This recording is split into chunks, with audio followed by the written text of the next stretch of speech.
τάξεις και χωρισμένα σε σωματεία της αριστεράς και σωματεία της δεξιάς.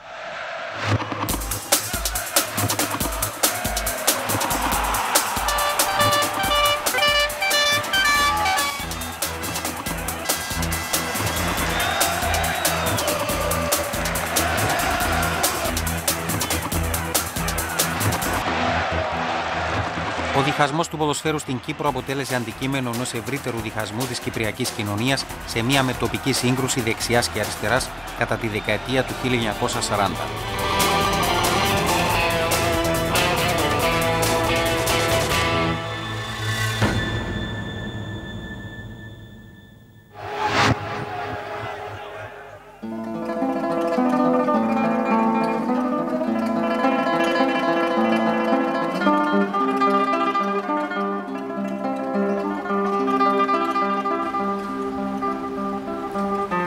Για να κατανοήσουμε γιατί η πολιτική ταυτότητα του κάθε ποδοσφαιρικού σωματείου στην Κύπρο είναι τόσο δυνατή, θα πρέπει να πάμε πίσω στο χρόνο και να εξετάσουμε τα γεγονότα σε ιστορικό και κοινωνικό πλαίσιο.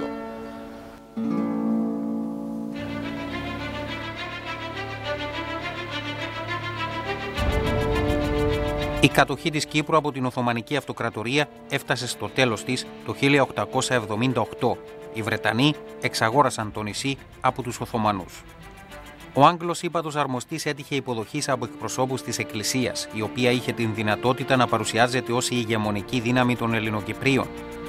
Η εκκλησιαστική ηγεσία, οι δάσκαλοι και μία μικρή οικονομική ελίτ είχαν τον έλεγχο της κυπριακής κοινωνίας, με την μεγάλη πλειοψηφία του πληθυσμού να ζει σε συνθήκες φτώχειας, οικονομικής εξαθλίωσης και αναλφαβητισμού. Με το ξεκίνημα του 20ου αιώνα, η ελληνοκυπριακή ελίτ έθεσε στους Άγγλους έτοιμα για ένωση της Κύπρου με την Ελλάδα. Η ένωση έγινε κυρίαρχο ζήτημα στα σχολεία, τα οποία συντηρούσε και χρηματοδοτούσε η Εκκλησία, και εξαπλώθηκε και στην υπόλοιπη κοινωνία ως εθνικός πόθος και στόχος. Οι λίγοι άνθρωποι που κυριαρχούσαν στη δημόσια ζωή με την Εκκλησία επικεφαλής ήταν αυτοί που είχαν πρωτοστατήσει στη δημιουργία των πρώτων αθλητικών συλλόγων και στην ίδρυση των ποδοσφαιρικών σωματείων. Το ποδόσφαιρο και γενικότερα ο αθλητισμός είναι ο ιδανικός χώρος εντός εισαγωγικών για την καλλιέργεια συλλογικών ταυτίσεων.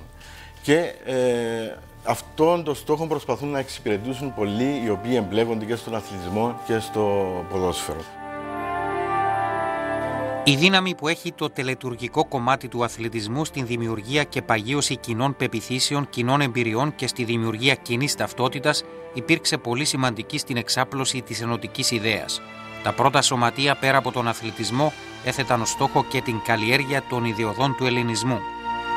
Η ταύτιση με την ελληνική εθνική ταυτότητα σε σύγκριση με την προηγούμενη θρησκευτική ταυτότητα του Ρωμιού κλπ. Ήταν και έναν είδος εκμοντερνισμού. Άρα και ο αθλητισμός μες στον το πλαίσιο, ο οποίος εισήχθηκε από την Αγγλία, μπορεί να ταυτιστεί και με την Ελλάδα λόγω και των Ολυμπιακών Αγώνων. Δηλαδή υπήρχε μια άκρη με την ελληνική αρχαία ταυτότητα που ξανανακαλύφθηκε. Δηλαδή ξεχνούμε ότι μέχρι τα τέλη του 19ου αιώνα ο κυρίαρχος λόγος είναι και παρέμβε στην αρχαιότητα. Παρέμβε στο Βυζάντιο, κάπου για μέσα σταματούσε η ιστορία, ας πούμε, κλπ. Οπότε η ταύτιση με την Ελλάδα είχε να κάνει και με το ότι ήταν ένα είδος εκπολιτισμού. Το 1911 ιδρύθηκε στην Αμμόχωστο το Αναγνωστήριο Ανόρθωσης, το οποίο διατηρούσε βιβλιοθήκη, είχε μουσικό τμήμα με την περίφημη μαντολινάτα και διοργάνωνε βραδιές ανάγνωσης, ποίησης και μουσικής με στόχο την καλλιέργεια των ελληνικών ιδεωδών. Η ποδοσφαιρική ομάδα της Ανόρθωσης δημιουργήθηκε το 1929.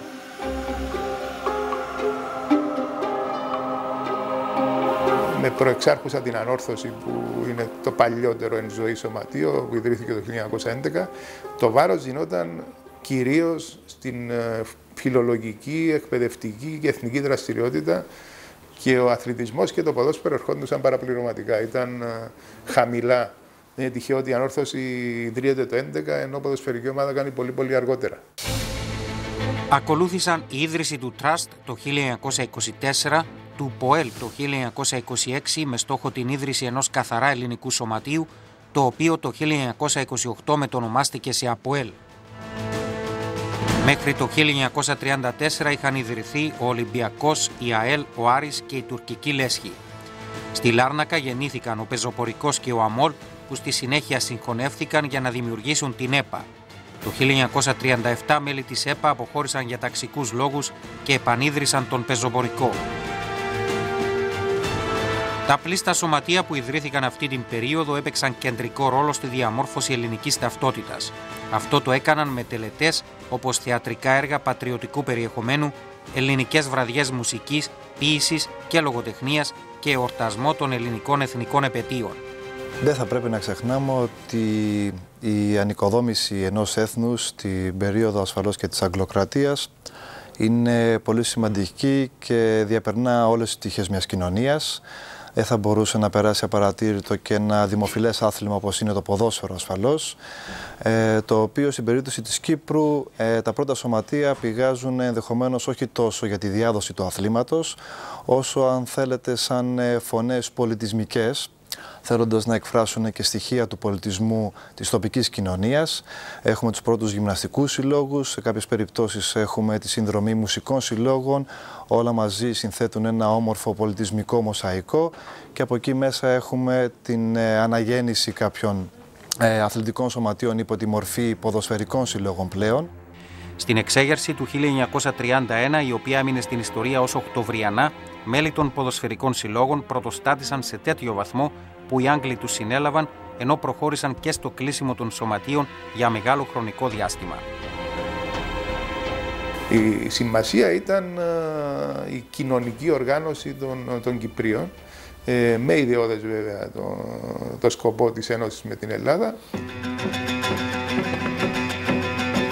Παρά το γεγονός ότι η Εθναρχία και οι σύμμαχοί της κατάφεραν να δημιουργήσουν ένα μονοπωλιακό μηχανισμό, εντούτοις η άνοδος άλλων πολιτικών ιδεολογιών πρόκειτο να προκαλέσει έντονες εντάσεις και συγκρούσεις στα αμέσως επόμενα χρόνια. Η επίδραση της Οκτωβριανής Επανάστασης στη Ρωσία το 1917 γρήγορα έγινε αισθητή και στην Κύπρο. Από το 1919 η εργατική τάξη άρχισε να οργανώνεται σε επαγγελματικές συντεχνίες. Το 1925 δημιουργήθηκε στη Λεμεσό το Εργατικό Κέντρο, όπου με την πάροδο του χρόνου όλο και περισσότεροι εργάτες συγκεντρώνονταν και άκουγαν διαλέξεις για την κοινωνική αδικία, διοργανώνοντας βραδιές μουσικής, ποίησης και θεάτρου. Διοργάνωναν επίσης αθλητικές δραστηριότητες και πεζοπορίες. Για πρώτη φορά έγινε στο Εργατικό Κέντρο ο εορτασμός της 1ης Μαΐου. Με την ίδρυση του Κομμουνιστικού Κόμματος Κύπρου το 1926 δόθηκε χώρος πολιτικής έκφρασης στη μερίδα εκείνη του λαού που ένιωθε στο πετσί της την κοινωνική ανισότητα. Προς το τέλος της δεκαετίας του 1930 η αριστερά προσπάθησε να προσεγγίσει τη μάζα του κόσμου με την δημιουργία των μορφωτικών συλλόγων ή λαϊκών σωματείων στην Ύπαιθρο, όπου μέσω πολιτιστικών και αθλητικών δραστηριοτήτων καλλιεργήθηκε η αριστερή ταυτότητα. Με την επιστροφή του Πλουτή Σέρβα από τις σπουδές του στη Μόσχα και την ανάληψη εκ μέρους του της ηγεσίας του Κομμουνιστικού Κόμματος Κύπρου, άρχισε μια μεγάλη προσπάθεια για την απόκτηση λαϊκού ερίσματος από το Κομμουνιστικό Κόμμα, διότι μέχρι τότε ήταν ένα περιθωριοποιημένο κίνημα. Αυτή η προσπάθεια είχε αποτέλεσμα, πρέπει να πούμε, ιδιαίτερα μέσα από την δράση των συντεχνιών, με απεργίες, με διεκδικήσεις, μέσα από τη δράση αυτών των τοπικών αθλητικών μορφωτικών συλλόγων, διότι έδινε την ευκαιρία στα εργατικά στρώματα να αναπτυχθούν μορφωτικά, αθλητικά και να έχουν διεκδικήσεις, να αποκτήσουν μια εργατική ταυτότητα. Και αυτή η προσπάθεια συνεχίστηκε και επεκτάθηκε, ενδυναμώθηκε μετά το 1941 με την ίδρυση του ΑΚΕΛ. Η αριστερά όλο είχαν να κάνει με τους μορφωτικούς συλλόγους τέλη της δεκαετίας του 40, με βασικό στόχο, όπως λέει το όνομα, τη μόρφωση του λαού των μαζών, προσπαθώντας να του ενισχύσει την ταξική του συνείδηση. Ήταν αυτονόητο, δεν μπορούσε ο κόσμος να επανείσει στους συλλόγους. Είμαστε μια μεσογειακή κουλτούρα, η οποία είναι κουλτούρα του καφενείου, ιστορικά. Άρα, τι ήταν ο σύλλογος? Ήταν και ένας χώρος συνάρθρωσης κλπ. Αρχικά των ανδρών, μετά και των γυναικών, σιγά-σιγά κλπ. Κάτι έπρεπε να κάνουν τότε τα πλάσματα, ιδιαίτερα οι νεάροι. Άρα, ο αθλητισμός ήταν και μέρος της διαδικασίας. Χρησιμοποιήθηκε, μπορεί να πει κάποιος, και από τους μεν και από τους δε για να απλωθεί ή να εμπεδοθεί η ιδεολογία, αλλά επαναλαμβάνω ότι και να μην υπήρχε σκοπιμότητα στο μυαλό κάποιου, θα προέκυψε αυτόνομα. Ήταν μέρος του εκμοντερνισμού των Κυπρίων να παίζουν μάπα, να κάνουν κάτι. Τον Απρίλιο του 1941 δημιουργήθηκε το ΑΚΕΛ, το οποίο, αν και διατήρησε στον σκληρό του πυρήνα τα κομμουνιστικά στελέχη, συνεργάστηκε με προοδευτικούς αστούς της εποχής και υιοθέτησε το προφίλ ενός σοσιαλοδημοκρατικού κόμματος που μάχεται για τα δίκαια των εργαζομένων.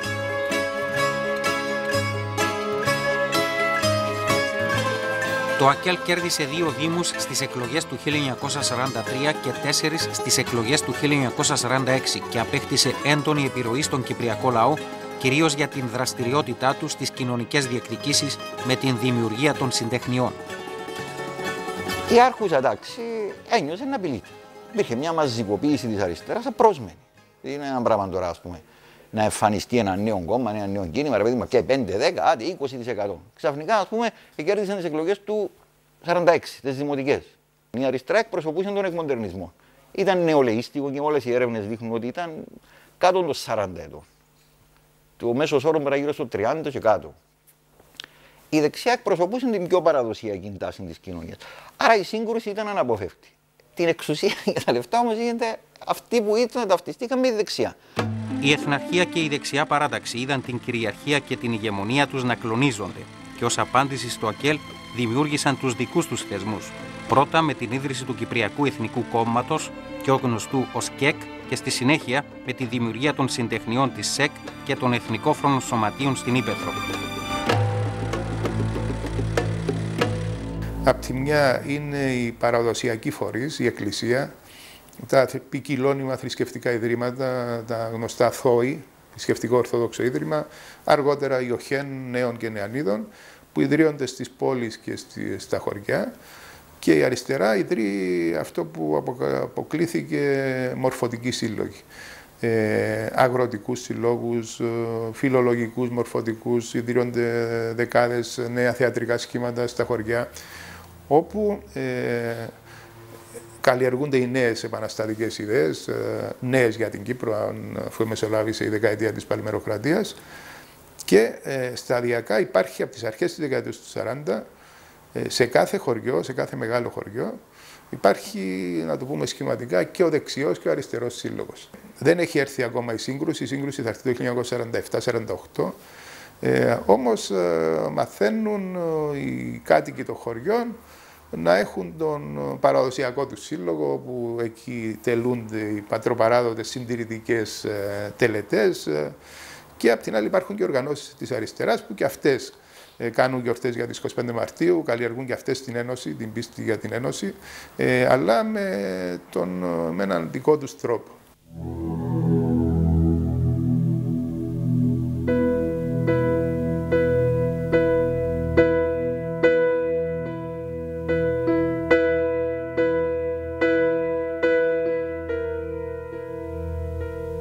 Μέχρι το 1948 είχε δημιουργηθεί ένα έντονα διχαστικό σκηνικό μέσα στην κυπριακή κοινωνία, το οποίο οξύνθηκε ακόμη περισσότερο με εξωτερικά γεγονότα, όπως ήταν ο εμφύλιος πόλεμος στην Ελλάδα.